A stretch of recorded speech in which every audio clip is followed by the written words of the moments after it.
Afirmasi itu penting. Rasulullah mengajarkan kepada kita bahwa dalam keadaan terpuruk pun kita tidak boleh kehilangan ghirah. Dalam keadaan seperti di Khandaq, Rasulullah masih memberikan harapan. Sampeyan gue nek nikah yang kira-kira rapatin duit, terus bojomu kok rodok muring-muring kandhane. Tak tumbas nang mobil telu kowe sampeyan. Tak haji, tak umrohno, kowe njaluk apa, njaluk taman sing apik tak kei, sak kolam renang itu ora ngono. Anggepen kaya perang Khandaq. Bojomu tambah nangis geru-geru. Iki bintu to piye? Ya enggak, itu harus dilakukan dalam keadaan sulit. Maka orang harus menampakkan ghirah, semangat. Ketika Rasulullah mengatakan seperti itu, orang-orang munafik mengatakan hayhata. Tapi apa yang terjadi? Ternyata terjadi betul. Bismillahirrahmanirrahim. Tulijul laila fin nahari wa tulijun nahara fil laili wa tukhrijul hayya minal mayyiti wa tukhrijul mayyita minal hayy wa tarzuqu man tasha'u bighairi hisab. Kadang orang melihat itu tidak saat jatuh. Orang melihat Rasulullah tidak saat di perang Khandaq memakan satu butir kurma. Ketika Persia, Rum, dan Yaman sudah dikuasai, banyak orang yang memuji, mengikuti Rasulullah karena sudah punya syaukah, kekuatan yang besar. Orang itu akan tampak kelebihannya ketika dia dalam keadaan terpuruk. Bagaimana ghirah dan semangatnya. Zaman pondok kita masih gubuk dayat sak balai kuwi, mondok ning Mayangkawi siapa opo? Pondok opo? Tapi ketika kita sudah seperti sekarang, apalagi nanti bulan April kita membangun 4 lantai di belakang, ya orang-orang sudah sak Bojonegoro, sak Jawa Timur sekarang, wih, maksudnya memandang tidak lagi opo pondok opo kuwi, cakok lunak-lunak gudiken ngono ora. Nah itulah, tunjukkan ghirah, semangat ketika kita berada di bawah. Tunjukkan bahwa kita akan mampu seperti yang dilakukan Rasulullah ketika perang Khandaq. Lah wong Khandaq iki wis angele kaya ngono, mangan karek kurma siji. Ngono Kanjeng Nabi mangan klungsune, ngono cek muni, Rum akan dikalahkan. Yaman akan dikuasai, Persia akan kita rebut. Ciri wong munafik, hayata ngayal itu. Bismillahirrahmanirrahim. So ngono. Nek duwe dhuwit bojomu muring-muring kowe tak tukokno mobil telu. Tak hajekno, tak umrohno. Njaluk kolam renang to ora ngono kowe.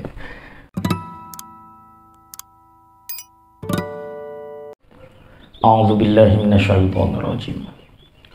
Dzalika bi annahum qalu lan tamassana an-naru illa ayyaman ma'dudat wa ghallahum fi dinihim ma kanu yaftarun. Orang-orang Bani Israel. Ini orang Bani Israel siapa? Orang Bani Israel yang ada di Madinah. Siapa orang Bani Israel yang ada di Madinah? Yaitu Bani Quraidah dan Bani Nadir. Ketika mereka diajak oleh Rasulullah untuk memeluk agama Islam, mereka ingkar, mereka i'rab.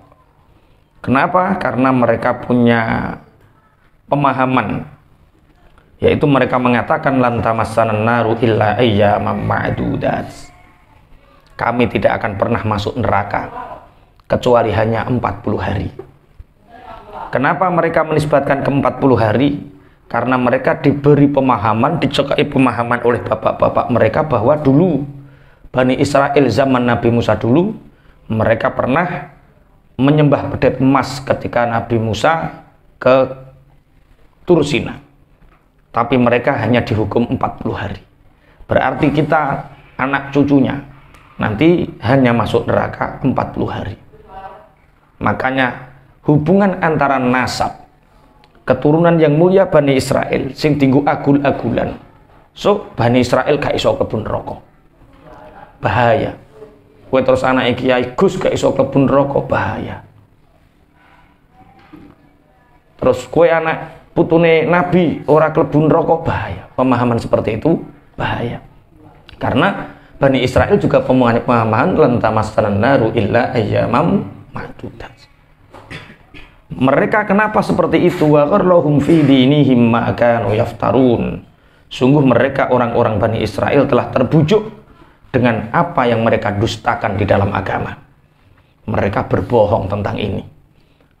Di neraka itu ya khalidina fiha. Bismillahirrahmanirrahim. Orang-orang kafir yang tidak mempercayai Allah niku ya khalidina fiha, di dalam neraka, bukan 40 hari. Sungguh Bani Israel ini yang ada di Madinah saat itu silau dengan nasab mereka, bangga dengan bapak-bapak mereka. Mereka juga dibohongi tentang ajaran-ajaran bapak mereka yang mereka mengatakan bahwa masuk neraka itu enggak lama, hanya 40 hari mereka, sehingga sewenang-wenang Bani Israel ini. Fa kaifa idza jama'nahum liyaumil la raiba fihi wa wufiyat kullu nafsin ma kasabat wa hum la yuzlamun. Fa kaifa idza jama'nahum liyaumil la raiba fihi. Bagaimana keadaan mereka? Orang-orang kafir dari golongan Bani Israel yang mengatakan di neraka itu hanya 40 hari. Bagaimana keadaan mereka ketika aku kumpulkan mereka di hari yang sudah tidak ada keraguan, yaitu hari kiamat. So, dino kiamat jajal titeni, piye keadaane wong-wong kafir saka Bani Israel. Wa wufiyat kullu nafsim ma kasabat. Ini tidak hanya untuk Bani Israel.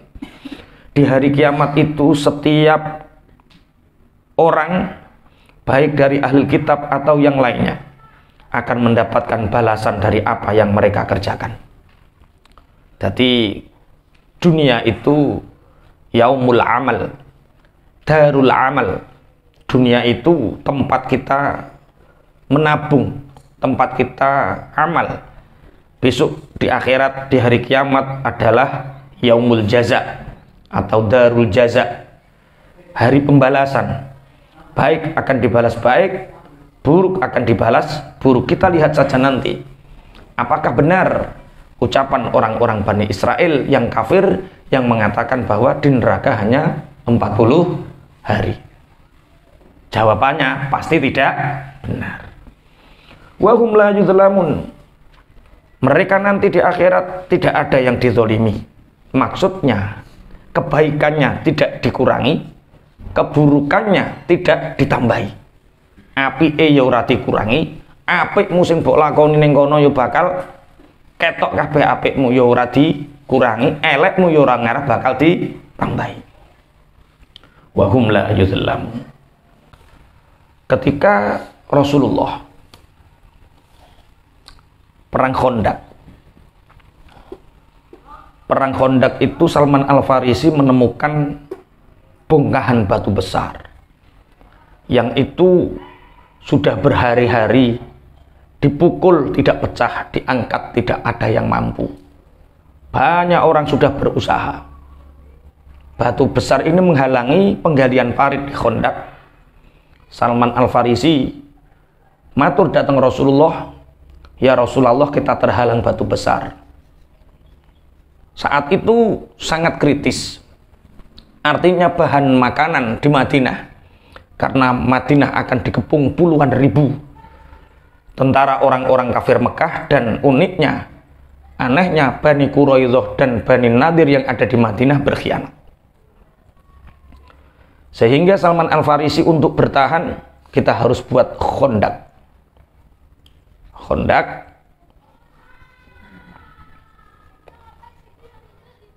Sebelum Khandaq terpenuhi, bahan makanan kan sudah banyak menipis karena tidak bisa keluar, embargo.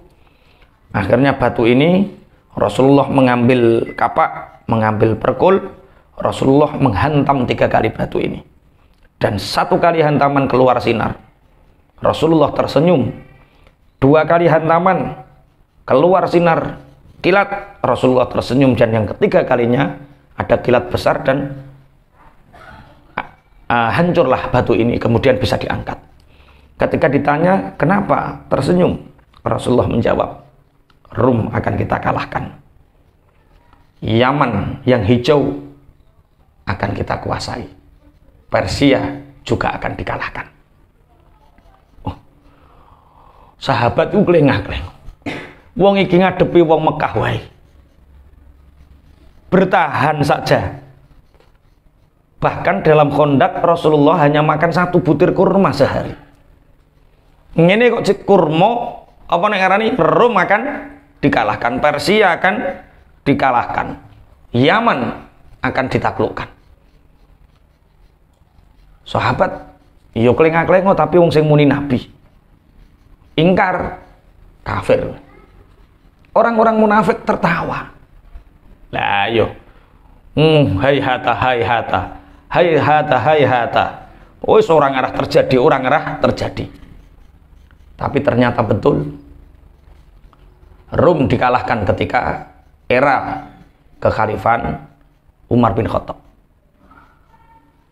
Yang dua, Yaman dan Persia, sudah ketika zaman Rasulullah. Tapi sing Rum zaman Umar bin Khattab. Maka ada seorang sahabat sing dhek mestine iso iman bareng karo Kanjeng Nabi, tapi ngenteni dawuhe Kanjeng Nabi. Maka beliau masuk Islam ketika era Umar bin Khattab. Ternyata betul ghulibatir Rum. Orang-orang munafik mentertawakan. Akhirnya turun ayat ini. Qulillahumma malikal mulki tu'til mulka man tasya wa tanzi'ul mulka mimman tasya wa tu'izzu man tasya wa tudhillu man tasya biyadikal khair innaka ala kulli syai'in qadir. Katakan Muhammad, ya Allah yang merajai semua kerajaan, Engkau memberi kerajaan kepada yang Engkau kehendaki dari hamba-Mu, dan Engkau mengambil kerajaan dari siapapun yang Engkau kehendaki. Engkau memuliakan siapa yang Engkau kehendaki, dan Engkau menghinakan siapa yang Engkau kehendaki dengan mengambil kerajaannya. Dengan kekuasaan-Mu lah segala kebaikan. Innaka ala kulli syai'in qadir. Sungguh Engkau maha berkuasa atas segala sesuatu. Lah iki nggo afirmasi itu penting. Rasulullah mengajarkan kepada kita bahwa dalam keadaan terpuruk pun kita tidak boleh kehilangan ghirah. Dalam keadaan seperti di Khandaq, Rasulullah masih memberikan harapan. Somen gue nek nikah yang kira-kira rapatin duit terus bojomu kok rodok muring-muring kandhane. Tak tumbas nang mobil telu kowe somen. Tak haji, tak umrohno, kowe njaluk apa njaluk taman sing apik tak kei, sak kolam renang itu ora ngono. Anggepen kaya perang Khandaq. Bojomu tambah nangis geru-geru. Iki bintu to piye? Ya enggak, itu harus dilakukan dalam keadaan sulit. Maka orang harus menampakkan ghirah, semangat. Ketika Rasulullah mengatakan seperti itu, orang-orang munafik mengatakan hayhata. Tapi apa yang terjadi? Ternyata terjadi betul. Bismillahirrahmanirrahim.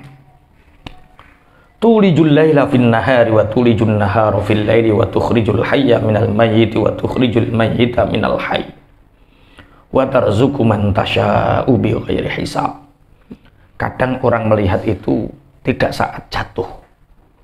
Orang melihat Rasulullah tidak saat di perang Khandaq memakan 1 butir kurma. Ketika Persia, Rum dan Yaman sudah dikuasai, banyak orang yang memuji, mengikuti Rasulullah karena sudah punya syaukah, kekuatan yang besar. Orang itu akan tampak kelebihannya ketika dia dalam keadaan terpuruk. Bagaimana ghirah dan semangatnya. Zaman pondok kita masih gubuk dayat sak balai kuwi, mondok ning Mayangkawi siapa opo? Pondok opo? Tapi ketika kita sudah seperti sekarang, apalagi nanti bulan April kita membangun 4 lantai di belakang, ya orang-orang sudah sak Bojonegoro, sak Jawa Timur sekarang, wih, maksudnya memandang tidak lagi opo pondok opo kuwi, cakok lunak-lunak gudiken ngono ora. Nah itulah, tunjukkan ghirah, semangat ketika kita berada di bawah. Tunjukkan bahwa kita akan mampu seperti yang dilakukan Rasulullah ketika perang Khandaq. Lah wong Khandaq iki wis angele kaya ngono, mangan karek kurma siji. Ngono Kanjeng Nabi mangan klungsune, ngono cek muni. Rum akan dikalahkan, Yaman akan dikuasai, Persia akan kita rebut. Ciri wong munafik, hayata ngayal itu. Bismillahirrahmanirrahim. So ngono. Nek duwe dhuwit bojomu mering-mering kowe tak tukokno mobil telu. Tak hajekno tak umrohno. Njaluk kolam renang to ora ngono. Bismillahirrahmanirrahim. Karena Allah adalah zat yang berkuasa memberi kekuasaan kepada siapapun yang Allah kehendaki.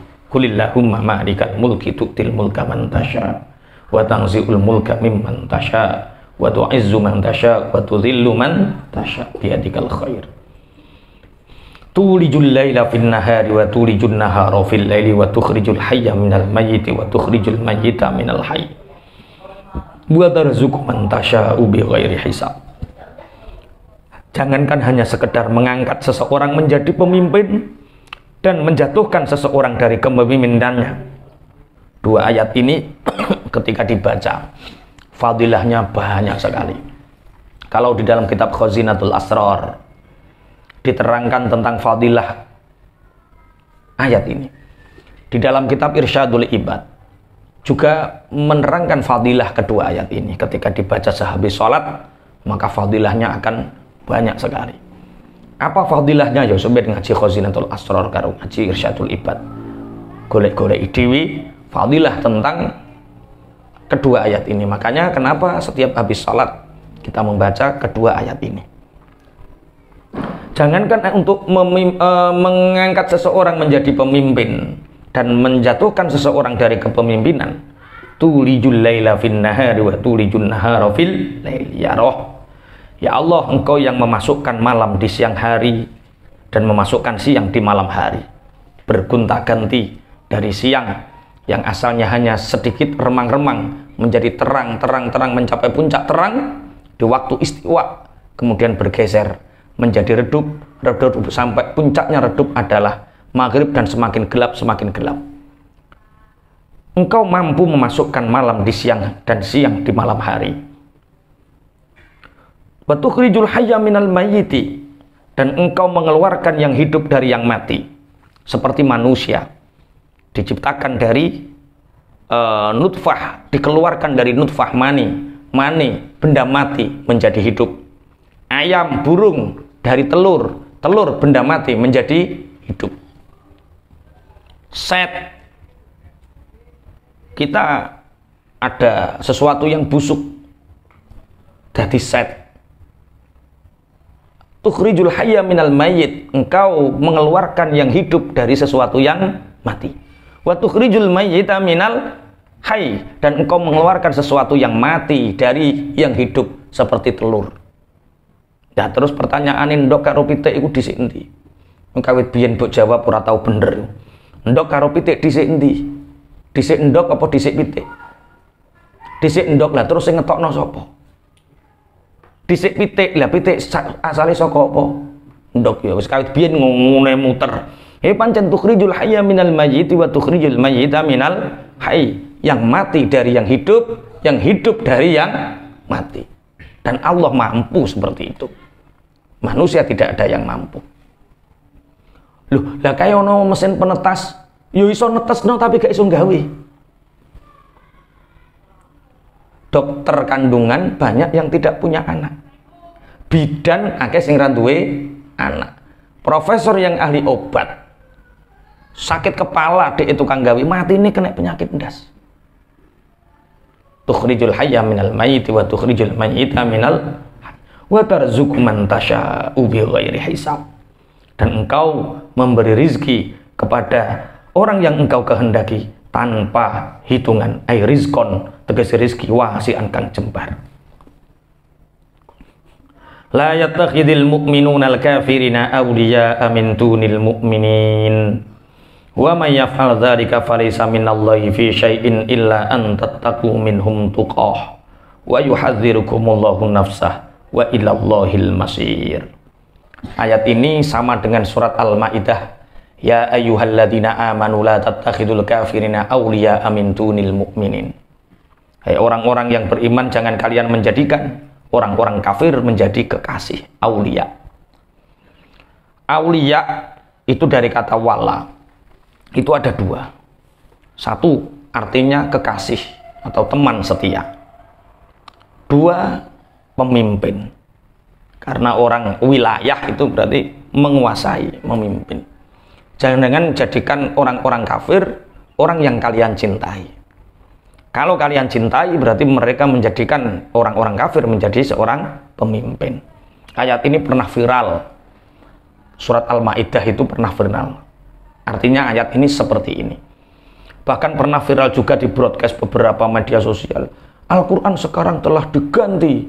Aulia yang artinya pemimpin menjadi teman setia. Oh, bocah orang ngaji belarah. Yo ora tau ngaji, akhirnya nek ngomong sak kepenake dhewe. Ya pancen aulia itu makna pertama teman setia, kekasih. Baru makna yang kedua adalah pemimpin, tapi digunakan harus politik. Memang orang-orang yang menjadikan orang mukmin yang menjadikan orang kafir sebagai aulia wiluru, kekasih karo pemimpin. Orang-orang mukmin tidak boleh menjadikan orang-orang kafir sebagai aulia. Siapa yang mengakukan itu, menjadikan orang kafir sebagai aulia, kekasih atau pemimpin, maka dia tidak ada sesuatu di dalam agamanya Allah. Artinya sangat mengkhawatirkan hubungannya dengan Allah. Illa antattaqu minhum tuqah. Kecuali mereka sebenarnya hanya takut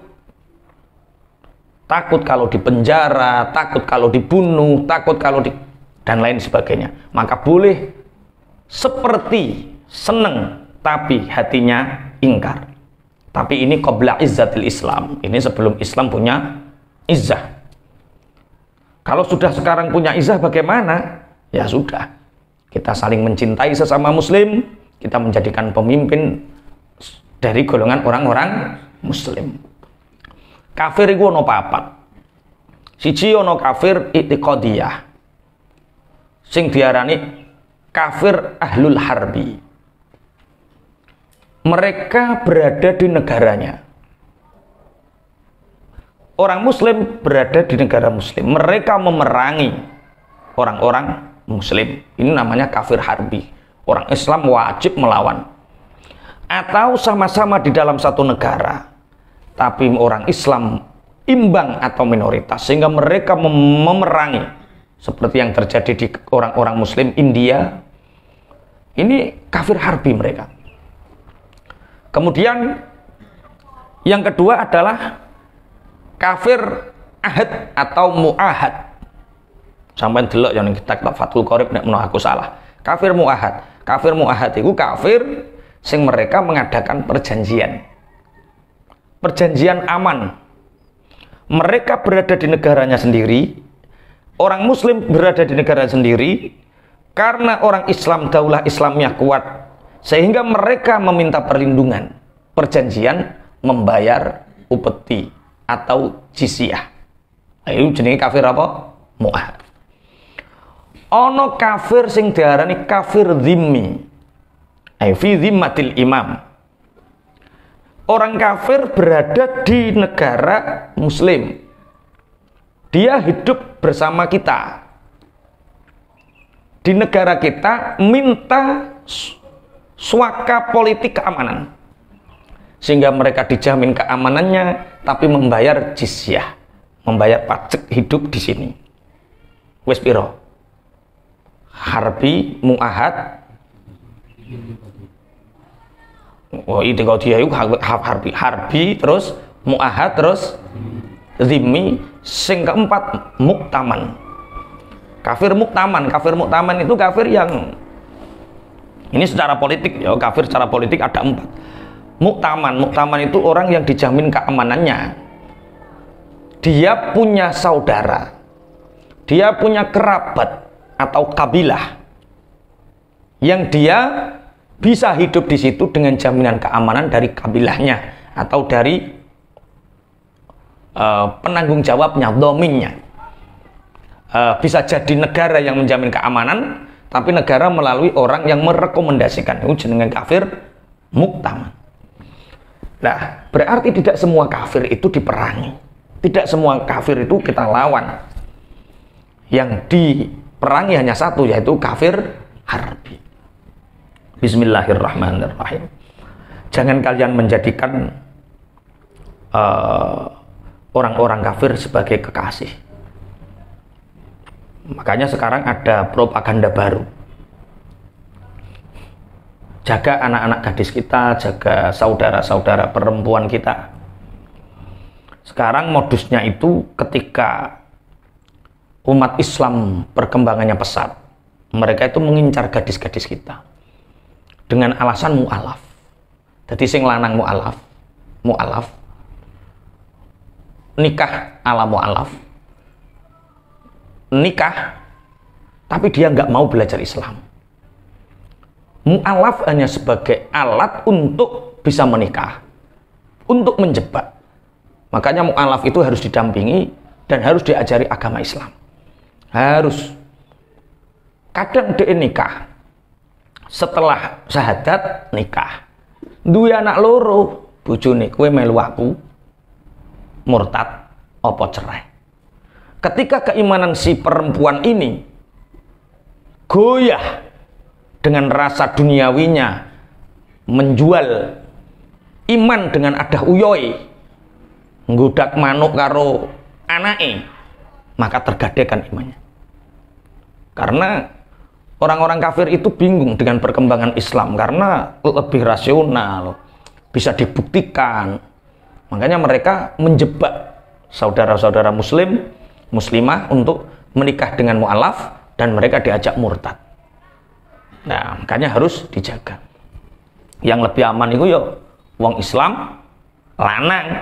Maka kita yang laki-laki muslim, yang perempuan mu'alaf, ini ada amannya.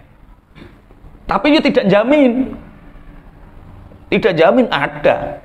Orang sekitar sini yo ngaji kawe cilik, yo ketut ada huyah ngono kuwi, ketut buduk ngono kuwi, nikah. Ngilu kafir akhirnya. Makanya jangan jadikan orang-orang kafir sebagai aulia, sebagai teman setia, kekasih, dan jangan jadikan sebagai seorang pemimpin. Wa ilallahil masir, hanya kepada Allah lah kalian akan kembali dan kalian akan dibahas. Qul in tukhfu ma fi sudurikum aw tubduhu ya'lamullah. Ya'lamu ma fis samawati wa ma fil ard wa ya'lamu ma fis samawati wa ma fil ard wallahu ala kulli syai'in qadir. Makanya katakan Muhammad kepada orang-orang mukmin bahwa kalau kalian menyembunyikan rasa cinta kalian terhadap orang-orang kafir atau menampakkannya, maka Allah Maha mengetahui apa yang ada di langit dan apa yang ada di bumi. Allah berkuasa atas segala sesuatu. Makanya mereka hari ini itu punya target. Kalau mengambil rasa cinta dari masyarakat dengan menjadikan mereka murtad itu sulit. Orang Islam ketika sudah memegang agamanya murtad itu sulit. Tapi mengendalikan bisa dengan cara merebut parlemen. Makanya teman-teman saya yang soleh, yang sugih tak kok nyalek. Contohlah, pusat itu parlemennya 50 orang. Sedangkan partai-partai yang pangapunten lebih mendukung kepada pemikiran-pemikiran yang memusuhi Islam. Itu mereka nyalek sak anake sak bojone 5. Didanai dengan dana triliunan misalkan. Karena mereka pengusaha-pengusaha yang kaya, dengan harapan 2 keluarga, 3 keluarga, 4 keluarga nyalek semua merebut parlemen. Kalau sudah merebut parlemen, ya kita dikuasai oleh orang-orang yang tidak sefaham dengan pemikiran Islam. Orang Islam dibuat murtad sulit, tapi bisa dikendalikan lewat parlemen. Makanya ya penting wong soleh nyalek ngono ki ya penting. Tapi aja kowe wis ngulang ngaji sing apik. Ulama ya ulama. Biarkan teman-teman kita yang soleh, yang memang fak di bidangnya, ya kita dorong agar apa? Tetap orang Islam harus dipimpin oleh orang Islam. Yauma tajidu kullu nafsin ma 'amilat min khairin muhdara wa ma 'amilat min su'in tawaddu law anna bainaha wa bainahu amadan ba'ida wa yuhadzirukumullahu nafsah wallahu raufum bil ibad. Ceritakanlah Muhammad, kalian akan menemukan hari di mana setiap orang akan ngunduh kebaikannya, akan didatangkan kebaikannya, yaitu di akhirat. Bahkan ada yang tidak di akhirat. Kita melakukan kebaikan dibalas oleh Allah di dunia dan akhirat. Kalian akan menemukan hari di mana kebaikan akan didatangkan, dibalas. Wa ma amilat min su, dan apa yang dikerjakan dari keburukan juga akan dibalas. Tawaddu law anna bainaha wa bainahu amadan ba'ida. Saat itu orang-orang yang melakukan keburukan punya harapan, seandainya keburukan itu dijauhkan dan menjadi kasih sayang. Tapi jauh. Keburukan akan dibalas dengan keburukan. Arep-arep ngene, umpama keeleanku rasah diketokno. Umpama keeleanku aduh banget, ojo sampai ketok ning kene. Mboten saged. Mboten saged. Makanya wong-wong kafir sampeyan kepingin urip maneh, kepingin iman, kepingin nglakoni amal saleh. Karena finihatil falayasil ilaiha. Mereka punya harapan, jauhlah engkau keburukan, sehingga keburukan tidak datang kepadanya, tidak sampai kepadanya. Tapi sudah terlambat, wis kadung ning akhirat. Wa yuhadzirukumullahu nafsah. Allah menakut-nakuti kalian dengan murkanya. Wallahu raufum bil ibad. Padahal Allah itu maha kasih sayang, maha welas terhadap hambanya yang taat. Wa nazal lan temurun lama qalu ing dalem nalikane ngucap sapa musyrikun, ma na'budul asnama illa hubban lillah. Ma na'budu ora nyembah sapa kita al asnama ing pira-pira berhala illa hubban kejaba krana demen lillahi marang Allah. Liyukar ribu supaya markaken apa asnamna ing kita ilahi maring Allah. Apa sing temurun? Apa kul in kuntum tuhibbunallaha fattabi'uni yuhibbukumullah. Kul dawuh sapa sira Muhammad lahum maring musyrikun ya Muhammad. In kuntum lamun ana sapa sira kabeh iku tuhibbuna demen sapa sira kabeh Allah ing Allah fattabi'u mongko anuta sapa sira kabeh ing ingsun yuhibib mongko bakal demen kum ing sira kabeh sapa Allah Gusti Allah. Bimana annahu kelawan stune Allah iku yusibu ganjar sapa Allah kum ing sira kabeh. Wa yaghfir lan ngapura sapa Allah lakum maring sira kabeh dzunubakum ing pira-pira dosa sira kabeh. Wallahu ta'ala Allah iku ghafurun zat kang akeh ngapurane liman maring wong ittaba'a kang anut sapa man ing ingsun ma ing barang salafa kang liwat apa maminhu saking man qabla dzalika ing dalem sadurunge man ittaba'ani rahimun tur kang welas. Kul atiullaha war rasul fa in tawallau fa innallaha la yuhibbul kafirin. Kul dawuh sapa sira Muhammad lahum maring kufar Mekah atiu taat sapa sira kabeh Allah ing Allah war rasul lan ing utusan. Fima ing dalam barang yakmuru kang perintah sapa Allah kum ing sira kabeh bihi kelawan ma minat tauhid nyatani saking tauhid. Fa in tawallau mongko lamun to mengo sapa sira kabeh ai aradu tegese mengo sapa kufar anit taati saking ngabekti Allah. Ani taati saking ngabekti Allah fa innallaha mongko temen setune Allah iku la yuhibbu ora demen sapa Allah ora demen al kafirina ing pira-pira kaum kafir. Fihi ku tetep ing dalem fa innallaha la yuhibbul kafirin iqamatu dhahiri utawi jumenengaken isim zahir maqamal mutmari ing dalem panggonane isim dhamir. Ai la yuhibbu tegese ora demen sapa Allah hum ing kufar bimakna annahu kelawan artis tune Allah iku yu'aqibu natrabi sapa Allah iku yu'aqibu natrabi sapa Allahum ing kufar. Orang-orang kafir ketika diajak nyembah Allah jangan nyembah berhala.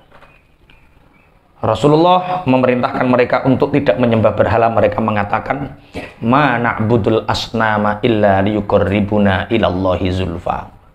Ngene lho Muhammad, kowe nyembah Allah aku yo nyembah Allah, padha-padha nyembah pangeran. Cuma aku nek nyembah berhala iku luwih mantep. Jadi aku nyembah berhala iku asline ora kok nyembah berhala iku tak nggo ngeparek ning Allah. Alasane berhala iku dienggo tawasul untuk mendekatkan diri kepada Allah.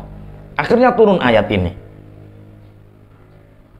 Qul in kuntum tuhibbunallaha fattabi'uni yuhibbukumullah. Katakan Muhammad, kalau kalian memang betul-betul mencintai Allah, menyembah Allah, ikuti aku. Ikuti aku. Rasulullah memerintahkan untuk meninggalkan berhala. Kalau kamu mencintai Allah, tinggalkan berhala. Kalau kamu menyembah berhala, berarti kamu tidak menyembah Allah, tidak mencintai Allah. Yuhibbukumullah. Allah akan mencintai kalian. Wa yaghfir lakum dzunubakum, dan Allah akan mengampuni dosa-dosa kalian. Wallahu ghafurur rahim. Allah Maha mengampuni dosa-dosa nyembah berhala sekian puluh tahun, diampuni oleh Allah dengan cara hancurkan berhala. Hancurkan berhala. Qul atiullaha war rasul. Katakan Muhammad kepada mereka, taatlah kepada Allah dan Rasul dari apa yang telah diperintahkan, yaitu tauhid. Jangan menyembah berhala. Saiki berhalane ora rupa patung. Nek dibiyen berhalane patung. Nek saiki yo duit. Nek saiki yo wedokan, saiki jabatan, itu berhala-berhala gaya baru. Fa in tawallau fa innallaha la yuhibbul kafirin. Kalau kalian berpaling dari tauhid, tidak mau meninggalkan berhala, tidak mau taat kepada Allah, sungguh Allah tidak mencintai orang-orang kafir. Artinya Allah akan menyiksa mereka. Innallaha astafa Adam wa Nuh wa ala Ibrahim.